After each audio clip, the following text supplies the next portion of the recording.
Hello दोस्तों, नमस्कार और मेरी यूट्यूब फैमिली को ढेर सारा प्यार। सामने जो आप पौधा देख रहे हैं मिर्च का है और करीब करीब ये 1 साल का हो चुका है। और 1 साल का होने के साथ साथ इसने करीब 6 महीने से मुझे बहुत ही अच्छी फ्रूटिंग देनी शुरू की थी। आप मेरे पीछे की वीडियो देखेंगे तो बहुत ही अच्छी तादाद में इसमें लगातार कंटिन्यू रूप से मिर्च आए जा रही है। और आज भी मैं ये वीडियो बनाकर आपके सामने लेकर आ रहा हूँ। आप देख सकते हैं पूरे पौधे के अंदर अंदर तक, ये नहीं बार बार से नहीं, मैं अंदर तक भी दिखाने की कोशिश कर रहा हूँ। अंदर तक खूब अच्छी मात्रा में दोस्तों इसमें मिर्च लगी हुई है। पूर्ण रूप से पूरा पौधा मिर्च से भरा हुआ है और नए नए फूल भी इसमें कंटिन्यू रूप से आए जा रहे हैं। इसके साथ ही न्यू ब्रांचें और न्यू लीव्स कंटिन्यू रूप से आई जा रही है।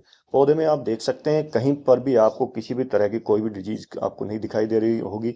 अनुमम जो मिर्च का पौधा होता है उसमें सबसे पहले जो अटैक आता है वो आता है लीफ कर्ल वायरस बोला जाता है, जिसे पत्ता मरोड़ रोग भी कहते हैं।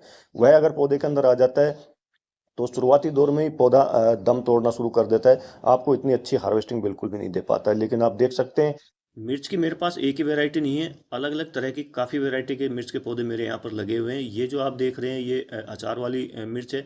इसका पौधा भी आप कहीं से भी देख लीजिए, कहीं भी इसमें कोई भी डिजीज आपको नहीं दिखाई दे रही होगी। पूरी जो लीफ है पूरी चौड़ी है और पूरी ग्रीनरी के साथ होते हुए बहुत अच्छा उत्पादन ये भी पौधा मुझे कंटिन्यू रूप से दिए जा रहा है। इसी के साथ ये तीसरी वैरायटी है जो कि जोया मिर्च की है, जो कि खाने में बहुत तीखी होती है और यह भी पौधा पूर्ण रूप से मिर्च से भरा हुआ है। एक्चुअली दोस्तों मेरे तीनों जो पौधे हैं 12 बाई 12 के ग्रो बैग में लगे हुए हैं। तीनों वैरायटी के पौधे तो काफ़ी हैं लेकिन तीनों वैरायटी के पौधे 12 बाई 12 के ग्रो बैग में लगे हुए हैं। अब यहाँ पर दोस्तों जिन लोगों ने मिर्च का पौधा लगाया हुआ है और या जो लगाने की सोच रहे हैं उनके लिए ये वीडियो काफ़ी ज़्यादा फायदेमंद साबित हो सकता है, क्योंकि मिर्च के पौधे से लगातार हार्वेस्टिंग लेने के लिए हमें एक बेस्ट फर्टिलाइजर का उपयोग महीने में एक बार तो करना चाहिए होता है, ताकि उसमें ज़्यादा से ज़्यादा फूल आए और सभी फूल फल में कन्वर्ट हो।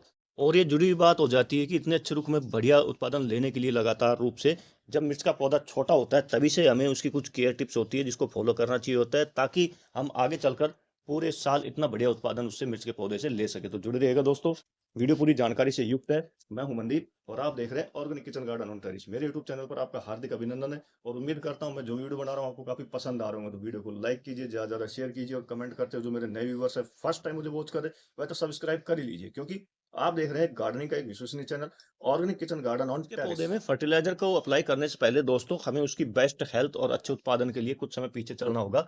जब हमारा मिर्च का पौधा अप्रोक्सीमेटली जब हम ट्रांसप्लांट करते हो तो आपको क्या ध्यान रखना चाहिए होता है। जो हमारे गार्डन की मिट्टी होती है, पुरानी वाली मिट्टी होती है, उस मिट्टी को आप बिल्कुल उस मिट्टी में बिल्कुल ना लगाएं। अगर आप उस मिट्टी में लगाते हैं तो क्या होगा कि आगे चलकर पौधा आपको बढ़िया अपनी उत्पादन क्षमता से आपको वंचित रख सकता है। कारण क्या होता है कि जो पुरानी मिट्टी होती है उसमें जो पुराना सब्जी का पौधा होता है वो मैक्सिमम न्यूट्रिशन खींच चुका होता है।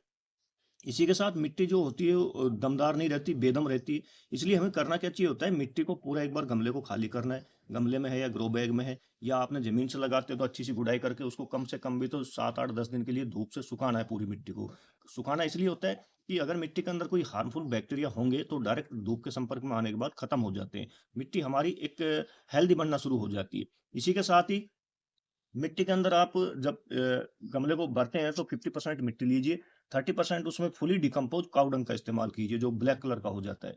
इसी के साथ 10% के रेशो के अंदर आप उसमें लीफ कंपोस्ट, वर्मी कंपोस्ट, भुजा हुआ चूना एंड मुल्तानी मिट्टी, गैरू, साथ में आप जिप्सम जरूर मिलाइए। इससे ये होता है कि ये कुछ खनिज मिलाने से क्या होता है कि मिट्टी के अंदर ताकत बनी रहती है और पौधा अपनी ग्रोथ बहुत बढ़िया तरीके से करता है। उसमें काफी ज्यादा ब्रांचें भी निकलनी शुरू हो जाती है। साथ ही आप इसके अंदर 10% जो रिवर सैंड होता है या स्टोन डस्ट होती है वह मिलाना बिल्कुल मत भूलिएगा। कारण ये होता है कि अब गर्मी के मौसम के अंदर पानी लगातार डलता रहता है, मिट्टी जल्दी सूखती है। पानी डलेगा तो मिट्टी क्या धीरे धीरे नीचे बैठना शुरू होती है। जब मिट्टी नीचे बैठेगी तो क्या वो टाइट होना शुरू हो जाएगी। जब कोई चीज टाइट होना शुरू होती है तो क्या है, प्लांट बेबी प्लांट है, अभी छोटा प्लांट है, ये अपनी रूट को ग्रो नहीं कर पाएगा। बड़ा प्लांट होता है वो तो कर भी लेता है किसी तरीके से, बट ये जो छोटा प्लांट है ये अपनी रूट को ग्रो नहीं कर पाएगा, रूट आगे नहीं बढ़ पाएगी। और रूट आगे नहीं बढ़ पाएगी तो क्या होगा, पौधा छोटा रह जाएगा, बोनेपन में ही उसका विकास रुक जाएगा, अपनी ग्रोथ आगे नहीं बढ़ा पाएगा। यहाँ पर आप देख सकते हैं कि मेरे जितने भी छोटे बेबी प्लांट है सभी अपनी ग्रोथ बढ़िया तरीके से करने लग रहे हैं। सेकंड केयर टिप्स आ जाती है दोस्तों, जो हमारा मिर्च का पौधा होता है उसको कम से कम भी तो 6 से 8 घंटे की धूप चाहिए होती है, जब टेम्परेचर हो 30 डिग्री के करीब तक का। लेकिन अब आप देख सकते हैं टेम्परेचर पहुंच रहा है 47 48 डिग्री तक। तो अब हमें करना क्या चाहिए होता है, देखिए ऊपर इस तरह का ग्रीन शेड का बंदोबस्त हमें लगा करना चाहिए होता है, ताकि धूप को ये रोक सके।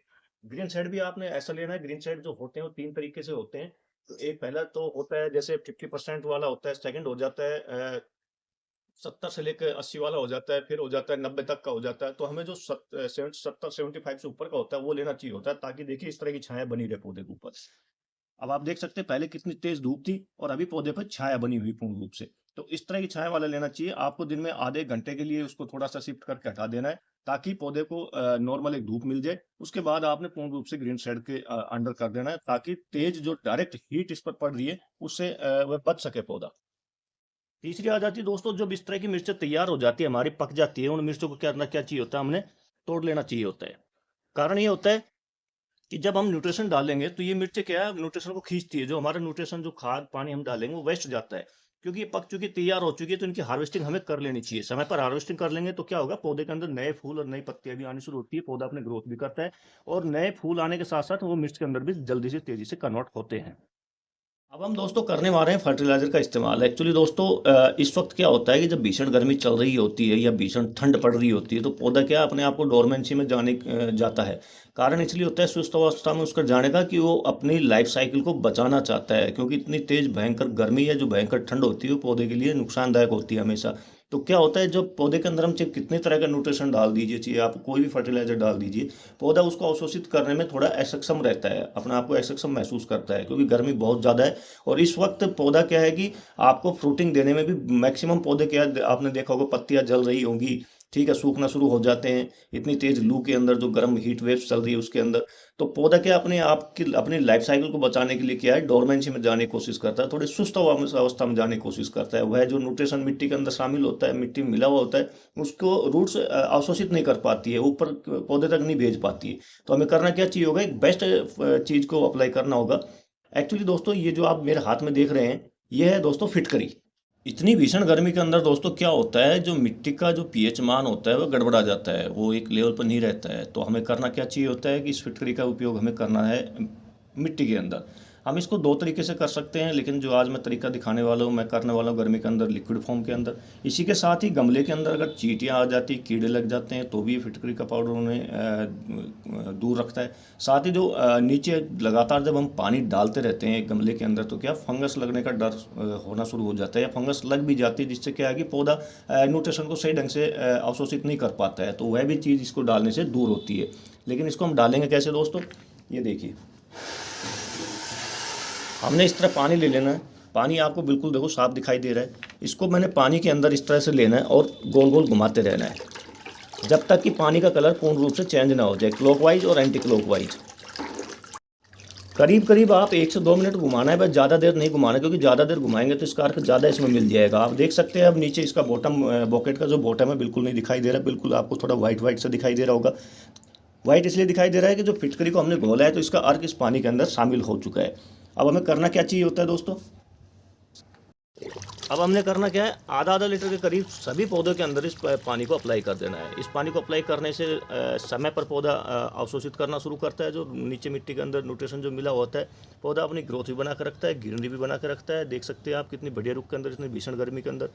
तो ये सब चीज़ें आपको महीने में एक बार इस तरह का फर्टिलाइजर बनाकर अपने प्लांट को अप्लाई कर देना चाहिए होता है। तो वीडियो कैसा लगा दोस्तों, कमेंट करके जरूर बताइएगा, पसंद आने पर ज़्यादा ज़्यादा शेयर कीजिएगा। और जो मेरे नए व्यूअर्स है, फर्स्ट टाइम मुझे वॉच कर रहे हैं, मैं तो सब्सक्राइब कर ही लीजिएगा। मिलते हैं आपसे नेक्स्ट वीडियो में नई जानकारी के साथ, तब तक के लिए आपको जय हिंद जय भारत दोस्तों।